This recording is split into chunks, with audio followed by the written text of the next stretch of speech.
बिस्मिल्लाहिर्रहमानिर्रहीम, अस्सलाम वालेकुम जी नाज़रीन। आज की कहानी के साथ मैं हूं आपका मेज़बान तलहा अदनान आरू। नाज़रीन, आज मेरे साथ मौजूद हैं नूर हसन। बहुत ही मोटिवेशनल स्टोरी भी है, इमोशनल स्टोरी भी है। ये तीन भाई हैं, तीनों माजूर हैं। ये सबसे छोटे हैं। जब ये पैदा हुए तो इनके वालिद साहब ने इनकी वालदा को छोड़ दिया और अपने बच्चों को भी छोड़ के चले गए। उन्होंने दूसरी शादी कर ली। इनकी वालदा भी ज़ाहिर है उनको भी हक था, उन्होंने भी दूसरी शादी की। ये अपने नाना के पास पले बड़े। तो अभी ये यहाँ पर एक छोटा सा अपना स्टॉल सा चलाते हैं जिसके अंदर ये मुख्तलिफ चीज़ें भी बेचते हैं। तो आए इनसे जानते हैं इनकी कहानी। अस्सलाम वालेकुम।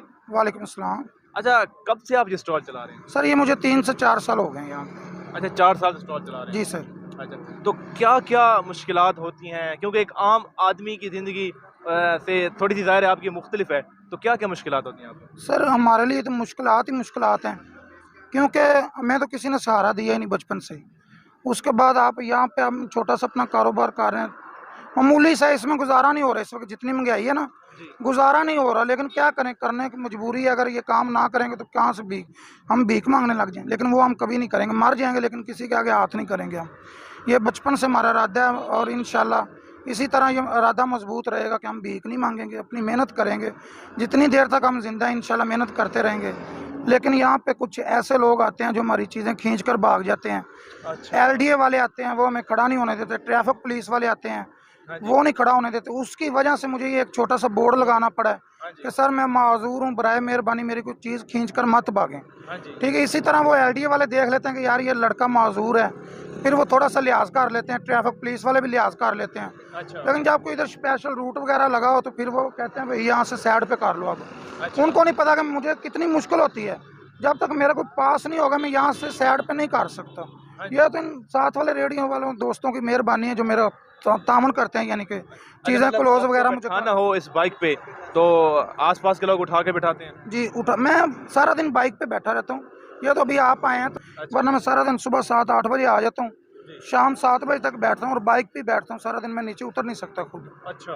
सारा दिन जब घर जाता हूँ तो मेरी जो वाइफ है वो उठाकर मुझे अंदर बिठा देती है कमरे में। अच्छा। बकाया भी जितने मेरे काम है वो मेरी वाइफ ही करती है, यानी कि घर से वो चीज़ें वगैरह को उतरी हो तो लगा देती है। वो भी गूंगी बोली। हाँ जी, वो भी खबर जी। तो मेरे 2 बेटे हैं, वो भी डिसेबल हैं, गूंगे और बहरे हैं। अच्छा। टोटल मेरे 3 बेटे हैं, एक माशाल्लाह ठीक है, हाँ लेकिन जी। अभी छोटे हैं। अभी उनको तो कोई मुझे ना आसरा नहीं है अभी, लेकिन अच्छा। अल्लाह करम करेगा एक ना एक दिन मेरे वो बाँ बेली बन जाएंगे इंशाल्लाह। इंशाल्लाह, इंशाल्लाह। अच्छा, जैसा कि हमने शुरू में बात की, जब आप पैदा हुए तो आपके वालिद साहब आपको छोड़ के चले गए। मतलब आप वालिद की शफ़क़त से भी महरूम रहे। फिर आपकी वालिदा ने भी शादी कर ली। दूसरी ज़ाहिर है उनका भी हक था, उन्होंने दूसरी शादी कर ली। तो उनकी मतलब बचपन में कमी तो महसूस होती होगी वालिदैन के प्यार की? सर कमी तो बहुत महसूस हुई है। मैं 10-12 साल का था, मुझे पता नहीं था कि मेरा वालिद कौन है। जब मुझे होश संभाली है तो मुझे पता चला कि मेरा ये वालिद है। तो एक मरतबा ऐसा हुआ है कि हम ताई के पास रहते थे, 2 भाई जो हैं मेरे। तो उन्होंने कहा कि भाई ये तुम्हारे बेटे हैं, इनको संभालो। उसने कहा कि नहीं जी, आप इनको यतीम खाने छोड़ो। कौन सा ऐसा वालिद है, जितना मर्जी पत्थर दिल हो वो ऐसे नहीं कहेगा। हालांकि वो रेंजर में मुलाजिम था हमारा वालिद। ठीक है, उसने टोटल हमारी वालदा के बाद 6 शादियां और की हैं। टोटल 7 शादियां उसने की हैं, लेकिन हमारे सर के ऊपर उसने एक दिन हाथ नहीं रखा। अभी उसके पास एक भी बीवी नहीं है। वो अगर इतना ही अच्छा है तो उसके पास अभी कोई ना कोई तो।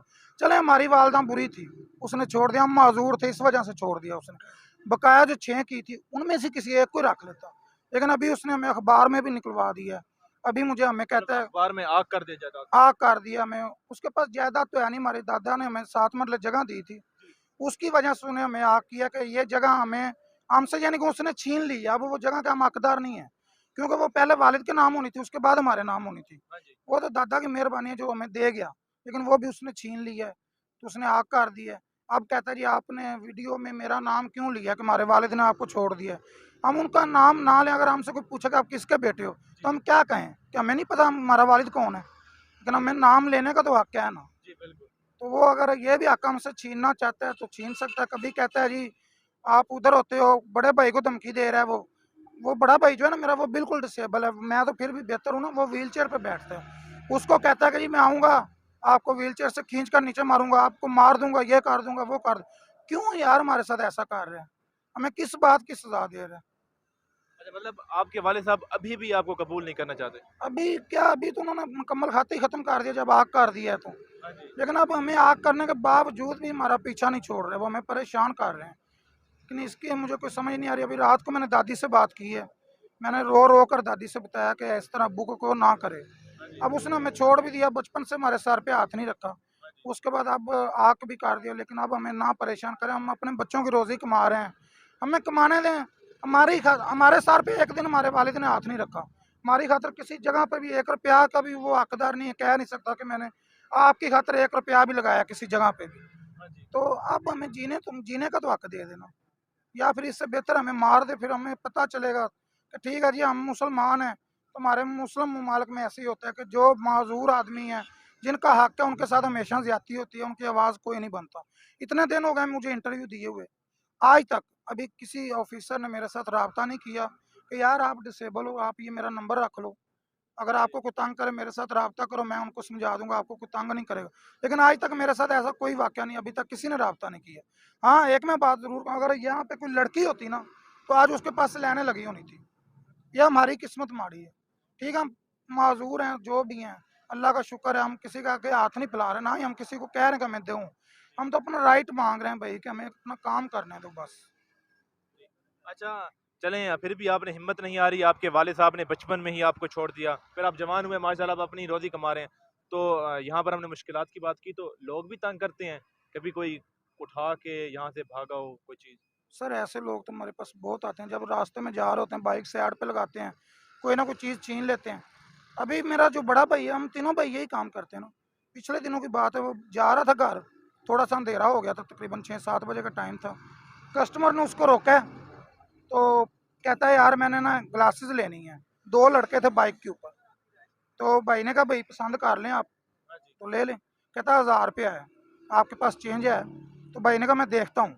उसने अपना मोबाइल निकाला है, आगे ये टोकरी मेरे लगी हुई है ऐनकों के लिए, उधर रखा है। तो वो पैसे गिनने लगा, वो उन्होंने मोबाइल छीना, भाग गए। उस वो मोबाइल तो अभी हमें मिल गया, ये थोड़े दिन हुए हैं, थाने काने से मिला हमें, अच्छा। वो वापस मिल गया है हमें। लेकिन वो मोबाइल छीन कर भाग गए भाई से। उस वक्त हम क्या कर रहे हैं, हम तो खुद नीचे नहीं उतर सकते बाइक से। तो दुख तो बहुत होता है सर, अपने आप पर शर्मिंदगी होती है हमें कि हम क्यों जिंदा हैं, मर जाएं इससे बेहतर है। अच्छा नूर भाई, अगर आखिर में आपको पैगाम हुकूमत के नाम या जो लोग देख रहे हैं उनको कोई पैगाम देना चाहें? सर जितने भी लोग देख रहे हैं, या हुकूमत है या कोई भी है, मेरा उनसे पैगाम यही है कि भैया आप हमारी अगर हेल्प नहीं ना कर सकते, हमें कुछ दे नहीं सकते, तो हमसे छीनने की कोशिश भी ना करें, आपकी मेहरबानी होगी। ठीक है, तो हुकूमत से यही गुजारिश है कि हमें काम करने दें, हमें कोई ऐसा कोई लेटर वगैरह बना दे कि अगर कोई इधर आता है हम उसको दिखाएं, तो वो हमें तंग ना करे कोई भी। हम अपनी मेहनत कर रहे हैं, करने दें। अगर हम ये काम ना करें तो क्या करें, हम चल फिर नहीं सकते, कोई और काम नहीं कर सकते। ये तो कुछ लोग अच्छे भी हैं, आपको पता है पाकिस्तान के अंदर अच्छे बुरे सब हैं। अच्छे लोग हैं, वो आते हैं बेचारे, खुद चीज़ उतार भी लेते हैं मेरे से, अच्छा। लगा भी देते हैं वापस। अच्छा। तो उनकी वजह से ये मेरा काम चल रहा है, चले। हाँ जी। तो उनसे गुजारिश यही है कि हमें भाई काम करने दें बस। चलें नूर भाई, आपका बहुत बहुत शुक्रिया वक्त देने के लिए, और अल्लाह पाक आपके लिए आसानियाँ पैदा करे। जी नाज़रीन, आपने सुनी नूर हसन की कहानी। इन्होंने एक बहुत अच्छी ये भी मिसाल दी कि दुनिया में अच्छे बुरे लोग भी होते हैं, कि किस तरह इनके भाई भी माजूर हैं, उनका मोबाइल चुरा कर चले गए। और कुछ लोग ऐसे भी आते हैं जो खुद सामान यहाँ से उतारते हैं और खुद ही सामान यहाँ पर लगा भी देते हैं। और इनका नंबर भी आप देख रहे हैं, स्क्रीन पर चल रहा है। अगर आप में से कोई शख्स इनकी मदद करना चाहते हैं, और जैसा कि ये कह रहे हैं कि इनको किसी महकमे की तरफ से ऐसा लेटर इशू हो जाए कि यहाँ पर इनको छेड़ा ना जाए, मतलब यहाँ से इनको इधर उधर जब इनको भेज दिया जाता है, ये कहते हैं बड़ी इनको मुश्किल होती है, क्योंकि ये खुद बाइक पे ना बैठ सकते हैं ना उतर सकते हैं। कोई ना कोई शख्स आता है, इनको उठाता है और फिर बाइक पे बैठाता है, तो काफ़ी इनको मुश्किल होती है। तो कोई ऐसा लेटर हुकूमत से इनकी दरख्वास्त है कि ऐसा लेटर इशू कर दिया जाए कि जब भी कोई आए महकमा इनको यहाँ से उठाने, तो वो लेटर यहाँ उनको दिखाए कि ये माजूर हैं, ताकि इनको कोई यहाँ से तंग ना करे और ये अपनी हक हलाल की रोज़ी कमाकर अपनी बीवी बच्चों को खिला सकें। इसी के साथ ही अपने मेज़बान मोहम्मद तलहा अदनान को दीजिए इजाज़त। अल्लाह ने के बाद।